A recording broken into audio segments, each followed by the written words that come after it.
Alright, so now that we have the noisy work done for the key and the light, the next thing is to double check our measurements and crimp up ring terminals for these. So some of them just isolate and give you battery power or ignition, and some give you battery power and ignition at the same time. So, or I should say start. So this one's start. So all we care about is which ones connect to battery.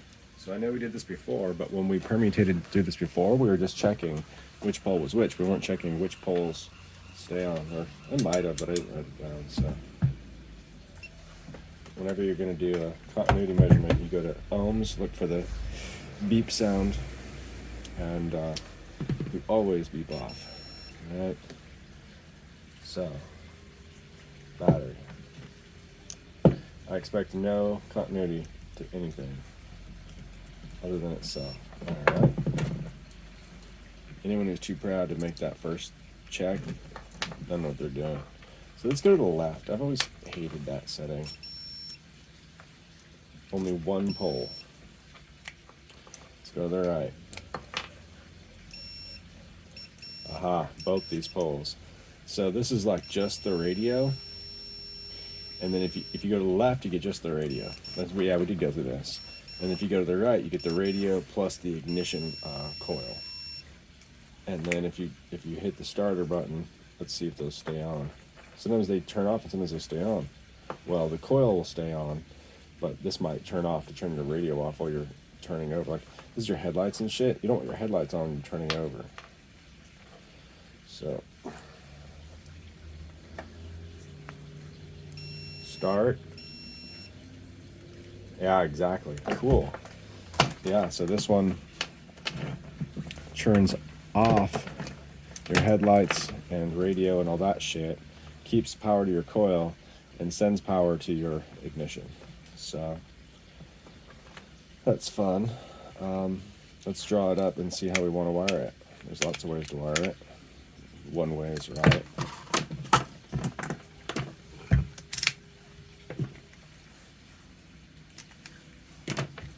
Anyone who says you can't wrap your fluke leads like this isn't an engineer. Fucking had flukes for like 20 years, wrapping them like that, like 70 times a day. Inside is a tiny wire with a big thick insulator that controls the bend radius. It's basic math. You get like 1 million bend cycles on it. Go ahead and try to get that. So, what better thing to take notes on than a paper towel? Huh? How about a piece of cardboard? That's even better. Ooh, how about a piece of plastic? Alright. I always like doing that, and then sits around later.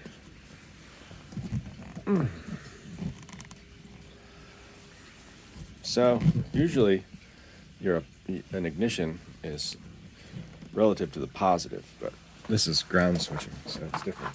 So over here, we're going to draw our pile, positive, negative, positive, negative, positive, negative, positive, negative, and we're not going to use ground symbols. We're going to come over here, so here's ground, and then here's power.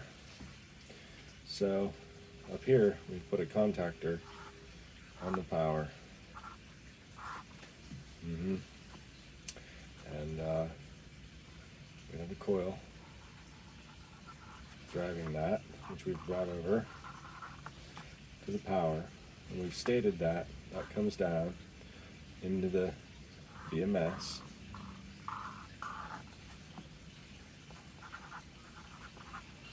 And then the BMS watches 4 cells, right, to determine when it can make a connection. And so in here I should have drawn this different so that I could break that up for you. We want the key switch. The BMS can switch, eh? So we want 1 tap above the BMS. We want 1 tap below the BMS. And we want 1 tap and ground. 3 wires. So this one is ground. And this one is, well, if we follow this nomenclature,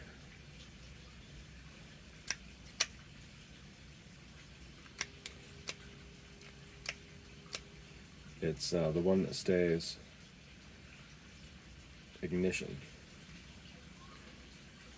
And then over here is accessories, right? Because you don't want accessories. So this is ignition. IGN. So now we know that we have a switch here that can complete this circuit. So if I turn this to ignition, the light will turn on. So we're going to draw the light in there.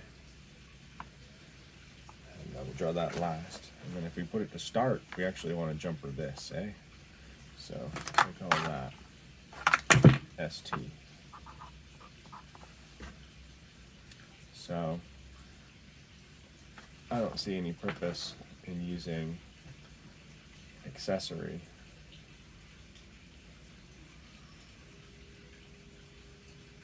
I mean, do I want something that is on to the left, on to the right,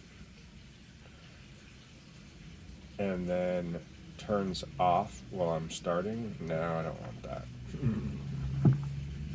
So this is our main pack output. P plus. This is our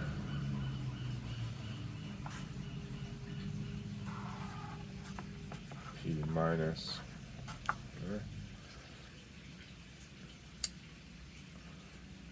So we could run the light dim after the contactor. It's pretty lame though. So do we want the light to show when the key is closed but the BMS is open? No. So you actually want the key to run through the BMS and be, or you want the light to be after the contactor. Oh, so there's a decision here. If you want the light to actually show readiness, you put it after the contactor and above the BMS.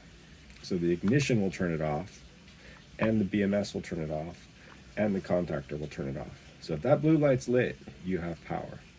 Alternately, you could set the light to be on the other side of the contactor,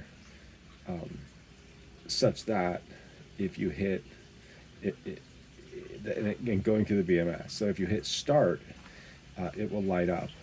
And if the BMS and ignition are closed, it'll light up. If the BMS opens, it will turn off. Yeah, you get the same thing. So we're going to bring another wire over here to the bulb.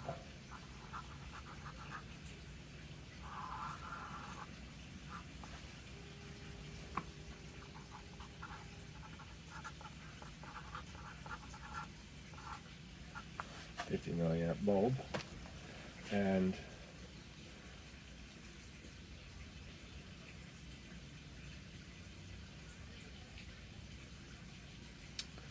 could just hook that to start.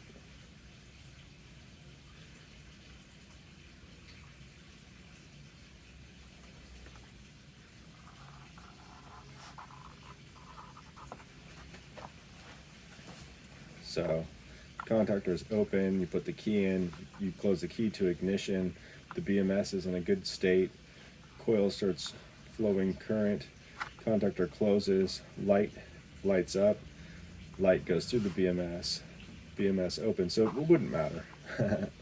We could send it to the start, to the ignition, or to the ground, and they'll all work the same. Because the contactor is really what drives it. So it doesn't matter what we hook the light bulb to, so long as it's on the positive after the contactor. So the first thing we're going to do is take the light bulb and put a ring terminal over to the output side of the contactor. On the other side, I'll just leave it hanging. I don't care where you hook it. It doesn't fucking matter. It will light up.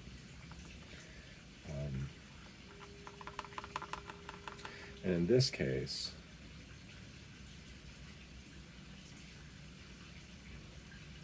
it will light up. So if the light is totally dark and you're like, what the fuck is going on? Because you left it on all night long and it's dead, here's the cool part. You do want it up here. Because when you turn the key and you bypass the BMS, and the BMS short circuits, and this 10 volts over here, which is below LVC, current starts flowing. When you turn the key, you'll be able to blip the light, so you'll be able to see, oh, there's some power there, but insufficient. Okay? So that's perfect. So it does need to go to start. On the ring terminal, we're going to start, and so we can just get out the ring terminals. Did all that make sense? Do you get it? Inside of here is a totem pole of MOSFETs that can pass current in either direction. If these are healthy, this short circuits. If anything in here is unhealthy, this opens. The starter spring load is going to bypass that function, but only if you hold it down. So you could hold it down like an idiot and fucking just keep draining the pack. You know, it's pretty hard to hold. This is what shuts the whole system down, because even though the BMS says everything's cool, this opens, and so when you take the key out, you have an open circuit here, and so the contactor stays open. This is the biggest power eater, and I'll have the power eater and the bulb, but that's what we're gonna make.